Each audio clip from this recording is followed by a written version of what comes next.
সবাইকে হ্যালো। আশা করি আপনারা সবাই ভালো আছেন, সুস্থ আছেন। আজকে আরেকটা নতুন ব্লগের শুরু হচ্ছে, দীঘা পর্ব। তো আমরা সবাই যাচ্ছি দীঘা। এবার ফ্যামিলির সাথে যাচ্ছি না, আবার বন্ধু বান্ধবদের সাথে যাচ্ছি। দীঘার মোটামুটি 3-4টে এপিসোড আসবে। আশা করি আপনাদের সবাই খুব ভালোভাবে এনজয় করবেন দীঘার এপিসোডগুলো through the TV, the YouTube, and আশা করি আপনাদের সবার ভালো লাগবে। আমরা যা করবো, যেরকমভাবে মজা করব, আনন্দ করব, আশা করছি ব্লগগুলো দেখে আপনারাও সেইভাবেই আনন্দটা উপভোগ করতে পারবেন। ওমা আসছি,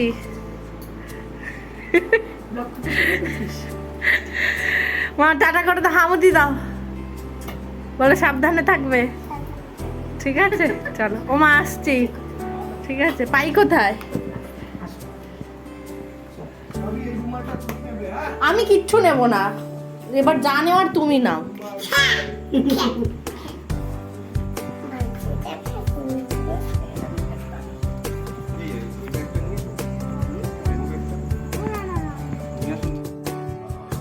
এখানে পাই সবাইকে বলছিল খুব সাবধানে থাকতে, যেহেতু আমরা প্রথম সবাই একসাথে মিলে যাচ্ছি, প্লাস প্রত্যেকেই নিজের নিজের বউকে নিয়ে যাচ্ছে ফার্স্ট টাইম। আর তারপরে যেহেতু আমি আর মেয়ে প্রথম একা একা যাচ্ছি কোথাও, সঙ্গে আমার হাজব্যান্ড রয়েছে অবশ্যই, তাও বাড়ি থেকে প্রথম ছাড়ছে আমাদের, তাই একটু টেনশনে ছিল। আর এখানে প্রকাশদা পারমিতাকে বলছিলাম নমস্কার করার কথা, কারণ ও প্রথম আমাদের বাড়িতে এলো। খুব মিষ্টি একটা মেয়ে, আর রাস্তায় ছিল বলে তাই মা বারণ করলো যে বাবা রাস্তায় করার দরকার নেই।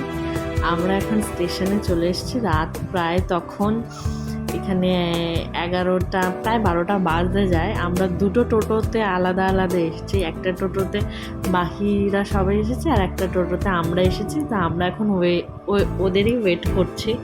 ট্রেনও আসছিল না, আমরা একটু টেনশানেই ছিলাম যে হয়তো মিস হয়ে যাবে।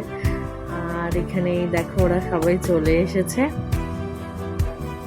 খুব সবাই প্রত্যেকে ভীষণ ভীষণ এক্সাইটেড। সবাই চলে, স্পেশালি আমার মেয়ে, কারণ আমরা যখন পুরী গেছিলাম ও খুব ভয় পেয়েছিল, মানে আমাকে সমুদ্রে স্নান করতে দেখেও ভয় পেয়ে গেছিলো, বাট এইখানে ও ভীষণ এক্সাইটেড।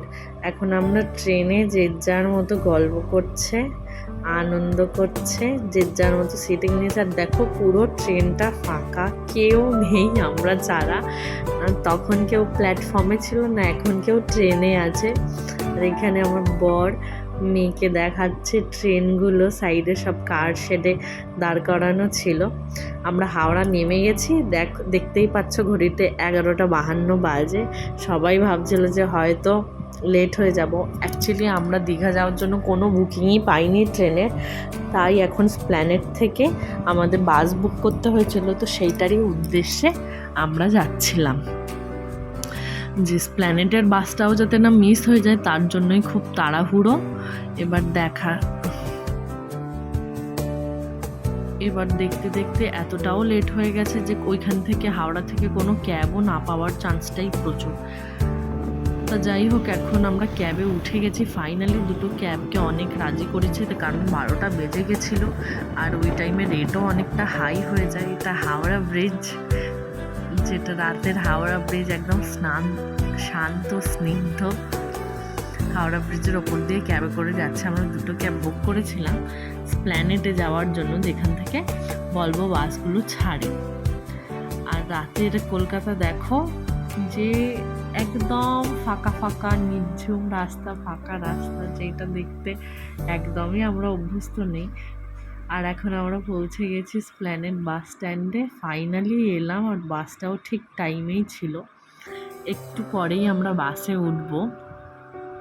তো চলো আমাদের বাসটা তোমাদেরকে দেখাই, যে আমরা কোন বাসে গেছি, কি ভাড়া, কি বৃত্তান্ত। যারা বাসে যেতে যাও তাদের একটু আইডিয়া দিয়ে দিই।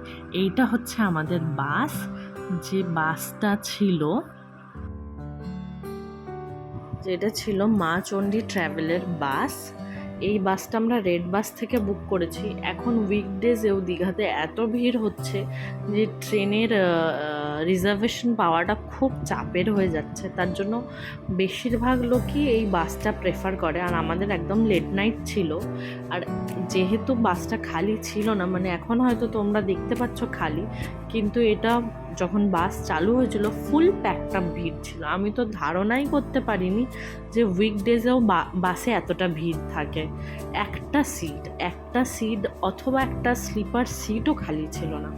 তা আমাদের বাস ছাড়তে আর বেশিক্ষণ বাকি ছিল না। আমরা মা চণ্ডী ট্রাভেলস এই বাসে করে গেছিলাম, স্লিপার বাসে, কিন্তু আমরা স্লিপার সিটটা নিইনি, আমরা সিটিং সিটটাই নিয়েছিলাম। এটার ভাড়া লেগেছিল 450 টাকা, আর স্লিপারের জন্য 650 টাকা। আপ টু তোমার মাঝে মধ্যে এই ভাড়াটা আপ ডাউনও করে, তো যারা বাসে করে যাবে তারা একটু চেক করে নেবে। আমরা আমরা রেড বাস থেকে বুক করেছিলাম। আর এখন দেখতে পাচ্ছ আমরা দীঘা পৌঁছে গেছি, আমাদের বাস সবে এখানে নামিয়ে দিয়েছে। এখন আমরা টোটো করে বা কোনো গাড়ি, ভটভটি গাড়িগুলো করে এখন আমরা হোটেলের দিকে যাব। তখন বাজে 5টা, ভোর 5টা, ভোরের আলো উঠেছে, সবই ঠিক আছে, কিন্তু এত ভ্যাপসা গরম ছিল যে সেই গরমটা নেওয়া যাচ্ছিল না। তা যাই হোক, আমরা এখন একটা ভটভটি গাড়ি বুক করে আমরা হোটেলের দিকে যাচ্ছি। নিউ দীঘাতে আমাদের হোটেল বুকই ছিল, নাম ছিল AGM গ্র্যান্ড স্পা। হোটেলের বিষয়ে আরও নানান তথ্য আমি নেক্সট ব্লগে দেব। মোটামুটি আমরা পৌঁছে গেছি হোটেলে। তখন ভোর 5টা, যেহেতু আমরা সঙ্গে সঙ্গে রুম পাইনি, আমাদের রুম পেতে একটু না ভালোই লেট হয়েছিল। চলো হোটেলের বাইরের এরিয়াটা তোমাদের এবার একটু দেখিয়ে দিই। এইটা হচ্ছে হোটেলের বাইরের এরিয়া, আমাদের নামিয়ে দিয়েছে হোটেলের সামনে, প্রায় 5:30 বাজে তখন। এখানে একটা পার্কিং স্পেসও আছে, এই যে AGM গ্র্যান্ড স্পা হোটেল, ঠিক আছে। বা প্রত্যেকেই আমরা ক্লান্ত ছিলাম রাতে, যেহেতু বাসে সেইভাবে কারোরই ঘুম হয়নি, প্রত্যেকের মধ্যেই একটা ক্লান্ত ভাব কাজ করছে, কিন্তু আমার মেয়ে ভীষণ এক্সাইটেড এখানে। এবার আমরা হোটেলে একটু লাগেজ রেখে একটু বসবো, ম্যানেজারের সাথে কথাবার্তা বলে ম্যানেজার কি বলছে সেইগুলো জানি, দিয়ে তারপরে তোমাদেরকে জানাচ্ছি।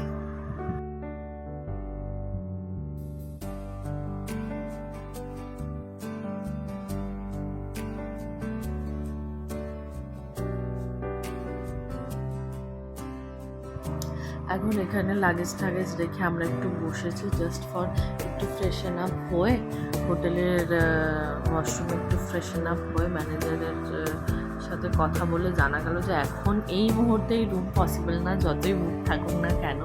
এদের চেকিং টাইম 12টায়, মোটামুটি ওরা 8টা-9টার মধ্যে 2টো রুম আমাদের অ্যাভেল করে দেবে। তো যাই হোক, সেই জন্য আমরা চলে গেলাম একদম ডাইরেক্ট বিচে। সবাই মিলে একটু মর্নিং ওয়াকও হয়ে যাবে। আর দীঘাতে এসে সমুদ্র যাব না সবার আগে, সেটা কখনো হতে পারে? সমুদ্রও দেখা হয়ে যাবে। তাই সবাই মিলে এখন চলে গেলাম বিচে গিয়ে একটু সমুদ্র দেখে একটু ব্রেকফাস্ট করে দেন আবার ব্যাক টু হোটেল। এইটা নিউ দীঘায়, একদম প্রপার নিউ দীঘায় হোটেলটা, ঢেউ সাগরের কাছাকাছি।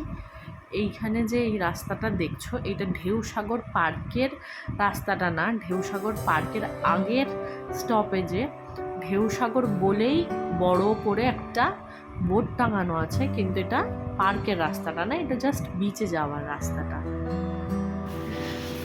হাই বেটা, হ্যালো বেটা। হ্যাঁ মা, সুইমিং কস্টিউম নিয়েছি।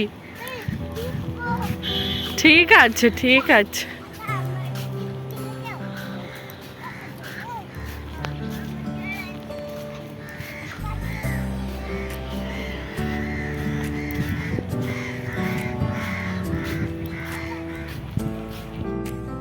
প্রায় সমুদ্রের কাছে চলে এসেছি। ভিডিওটা যদি তোমাদের ভালো লেগে থাকে, নিশ্চয়ই ভিডিওটাতে কমেন্ট করবে, লাইক করবে, শেয়ার করবে, সাবস্ক্রাইব করে বেল আইকনটা অবশ্যই ক্লিক করবে, যাতে প্রত্যেকটা নোটিফিকেশান তোমরা পাও। আর দেখো সমুদ্রটাকে দেখে কি মনটা শান্ত হয়ে গেল। সমুদ্রের কাছে এসে কারই না বা মন শান্ত হয়। আমরা এখানে একটু বসে চা টা খেয়ে গল্প করে আড্ডা দিয়ে অনেক ফটোস তুলে অনেকক্ষণ ছিলাম। প্রায় এখান থেকেই আমরা যেহেতু সমুদ্র পাড়ে চলেই এসেছি, বাইরে থেকেই ব্রেকফাস্ট করেছিলাম। সমুদ্র পাড়ে প্রায় সেদিন আমরা 1-1.5 ঘন্টা কাটিয়েছিলাম। দীঘার ব্লগ নিয়ে দেখা হবে আবার নেক্সট পর্বে। আজকের মতো টাটা।